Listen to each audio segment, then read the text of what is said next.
अस्सलाम वालेकुम रहमतुल्लाह। दोस्तों, आज की वीडियो में सीखेंगे कि बुलिश डाइवर्जेंस क्या होता है, इसका फॉर्मेशन कैसे होता है। तो आइए देखते हैं कि बुलिश डाइवर्जेंस का फॉर्मेशन कैसे होता है। तो ये आपके सामने स्क्रीन पे ये प्राइस है।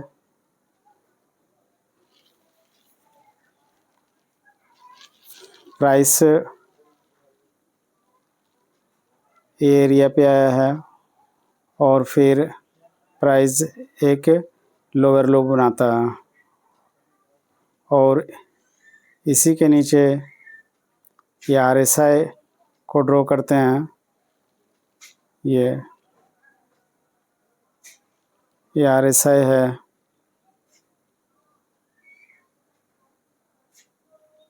और प्राइस के साथ RSI भी ऊपर जाता है। फिर प्राइस लोअर लो बनाता है, लेकिन RSI उस वक्त लोअर लो नहीं बनाता है, बल्कि वो हायर लो बनाता है इस तरह से। तो डाइवर्जेंस क्या है दोस्तों? डाइवर्जेंस का अर्थ है किसी भी चीज़ का विस्तार करना, अलग होना या बढ़ना।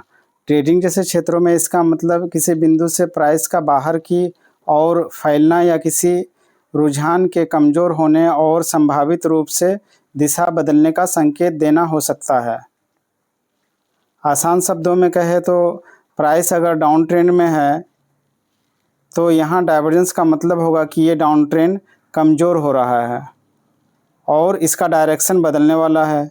संक्षेप में कहें तो जब किसी शेयर की प्राइस और RSI के संकेत एक दूसरे के विपरीत चलते हैं तो इसे डाइवर्जेंस कहते हैं। तो इसमें दोस्तों मैंने जो ड्रॉ किया हूँ, इसमें आप देख सकते हैं कि प्राइस और RSI का डायरेक्शन जो हुआ है ये विपरीत दिशा में चल रहा है। प्राइस इस तरह से एक लो बनाया, इसको हम ए एरिया मान लेते हैं, इसको एरिया मान लेते हैं। चलिए अब ए लिख देते हैं। और उसी समय और ये प्राइस का बी एरिया है, लोअर लो बनाया, और RSI का ये ए एरिया है और प्राइस का ये बी एरिया है। तो समझने में आसानी होगा। तो ये बी एरिया हो गया।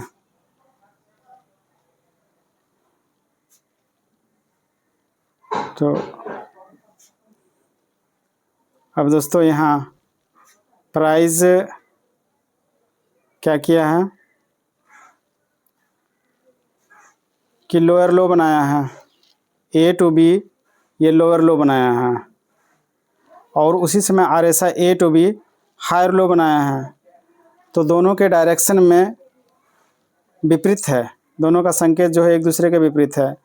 तो इसे बुलिश डाइवर्जेंस कहते हैं और इसका मतलब है कि जो डाउन ट्रेंड है ये कमज़ोर हो रहा है और इसका अब दिशा बदलने वाला है।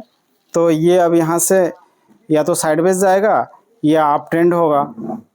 तो ज़्यादातर डाइवर्जेंस के बाद अप ट्रेंड में कन्वर्ट होता है।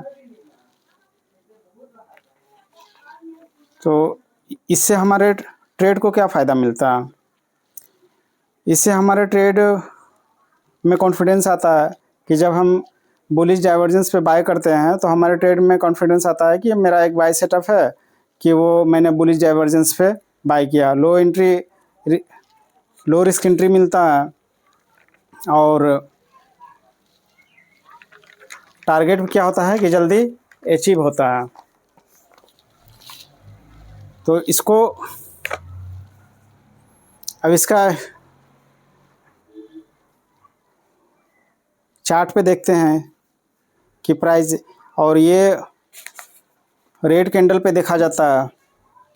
बुलिश डाइवर्जेंस को रेड कैंडल के क्लोज टू क्लोज देखा जाता है। तो यहाँ एक बुलिश डाइवर्जेंस है, देखिए इस रेड कैंडल का क्लोज, इस रेड कैंडल का क्लोज पे RSI यहाँ है और दोस्तों इस रेड कैंडल का क्लोज पे RSI यहाँ है। मैं RSI पे भी मार्क कर देता हूँ ताकि समझने में आपको आसानी हो। देखिए हमारा इस कैंडल का ये है और दूसरा रेड कैंडल जो है ये इस एरिया पे है। तो प्राइस तो लोअर लो बनाया लेकिन RSI हायर लो बनाया, तो ये बुलिश डाइवर्जेंस का फॉर्मेशन हुआ है। और इसका टारगेट जो होता है previous high A to B, price A to B का जो बीच का हाई होता है, स्विंग हाई होता है, वो हमारा टारगेट होता है। और अगर स्विंग हाई A to बीच के बीच नहीं है तो प्रीवियस हाई जो होगा वो हमारा टारगेट होगा। तो इसमें और बीच हमारा ये स्विंग हाई ये है तो हमारा टारगेट ये होगा।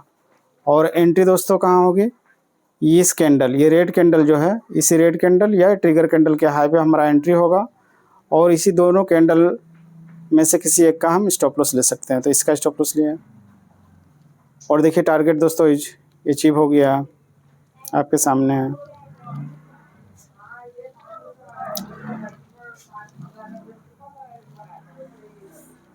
और ये बहुत ही पावरफुल स्ट्रेटजी है दोस्तों। आइए दूसरा एग्जांपल भी इसका देखते हैं। और ये कम से कम 3 कैंडल का होता है और 3 से 5 कैंडल के अंदर RS जो डाइवर्जेंस बनता है ये पावरफुल होता है, इसका टारगेट जल्दी अचीव होता है।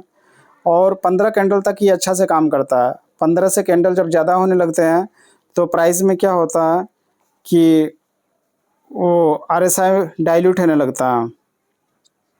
तो दूसरा एग्जांपल भी देखते हैं दोस्तों, कहीं यहीं पे आसपास में मिल जाएगा।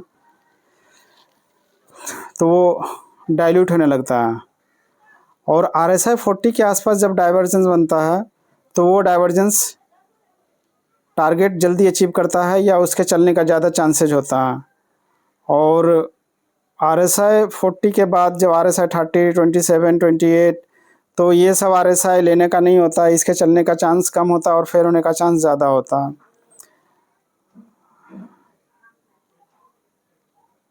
यहाँ पे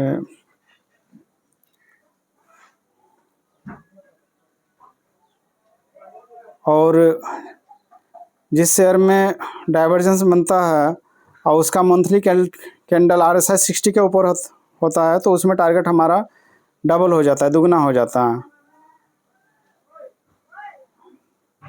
मैं खोज के पहले से नहीं रखा था। यहाँ पे एक डाइवर्जेंस खोजने का तरीका दोस्तों यह है कि डाउन ट्रेड में आप स्विंग लो को पहले मार्क करें तो आराम से, ये देखिए यहाँ पे इस एरिया में हमारा स्विंग लो है, इसको मार्क किए हैं। और इसके नीचे वाला जो RSI है उसको हमको मार्क करना है। ये अब प्राइस में इसके बाद वाला जो स्विंग लो है उससे नीचे ये थोड़ा सा के लिए मिस हो गया। अगर ये होता, मान लीजिए थोड़ा सा कैंडल यहाँ नीचे है तो ये हमारा लोअर लो होता और इसी के नीचे का RSI हमें देखना होता है ये कि ये हायर लो बनाया कि नहीं। तो इसमें RSI तो हायर लो बनाया है लेकिन प्राइस ने थोड़ा सा के लिए मिस किया है और डाइवर्जेंस से पहले ही ये चल गया है। तो डाइवर्जेंस से पहले ये डेली का कैंडल है तो ऐसा नहीं है कि ये डेली में डाइवर्जेंस नहीं बनाया दोस्तों। तो लेकिन ये आवरली में, 4 आवर में या 15 मिनट के कैंडल में डाइवर्जेंस ज़रूर बनाया होगा, क्योंकि ये स्पीडोमीटर का काम करता है। RSI जो है ये स्पीडोमीटर है जिस तरह से। और दूसरा एग्जांपल भी देखते हैं। जिस तरह से प्राइस का स्पीडोमीटर RSI है उसी तरह कार में, बाइक में स्पीडोमीटर होता है, वो उसकी स्पीड को दर्शाता है। तो जब कार या बाइक जब अच्छी स्पीड से आगे बढ़ रहा होता है और उसको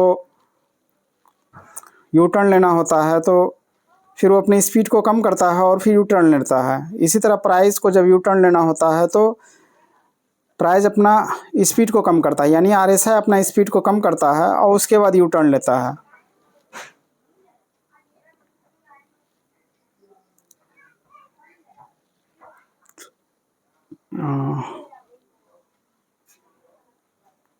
यहाँ पे दोस्तों 3 कैंडल का डाइवर्जेंस है और मैंने बताया कि 3 से 5 कैंडल का जो डाइवर्जेंस ज़्यादा पावरफुल होता है। ये देखिए, ये रेड कैंडल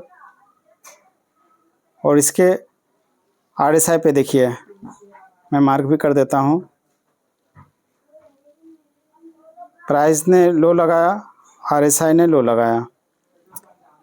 उसके बाद ये तीसरा कैंडल, एक कैंडल ग्रीन बना, उसके बाद दूसरा कैंडल ये रेड बना। इसका लो जो है प्रीवियस रेड कैंडल के नीचे क्लोज हुआ है और इसका RSI देखिए हायर लो बनाया है। तो बहुत ही सुंदर डाइवर्जेंस 3 कैंडल का बना है। और देखिए टारगेट किस तरह से अचीव हुआ है। ये टारगेट अपना प्रीवियस हाई का टारगेट ये अचीव कर लिया। तो इस तरह से डाइवर्जेंस काम करता है दोस्तों।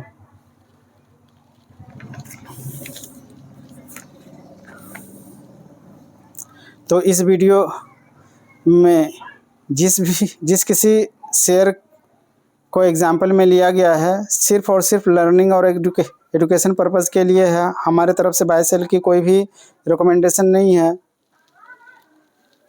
अपने खुद की रिसर्च और अपने रिस्क पे बाय सेल की स्ट्रेटजी बनाएं। अपने फाइनेंशियल एडवाइज़र की परामर्श लें। वीडियो अच्छी लगी है तो लाइक करें, शेयर करें, इससे हमें मोटिवेशन मिलता है। और डाइवर्जेंस पे आप ट्रेड लिए हैं तो कमेंट में ज़रूर लिखें, या आपका कौन सा स्ट्रेटजी फेवरेट है उसे ज़रूर लिखें। तो मिलते हैं दोस्तों इसी तरह के दूसरे लर्निंग वीडियो में। तब तक लेता हूँ आपसे इजाज़त। अस्सलाम वालेकुम रहमतुल्लाह।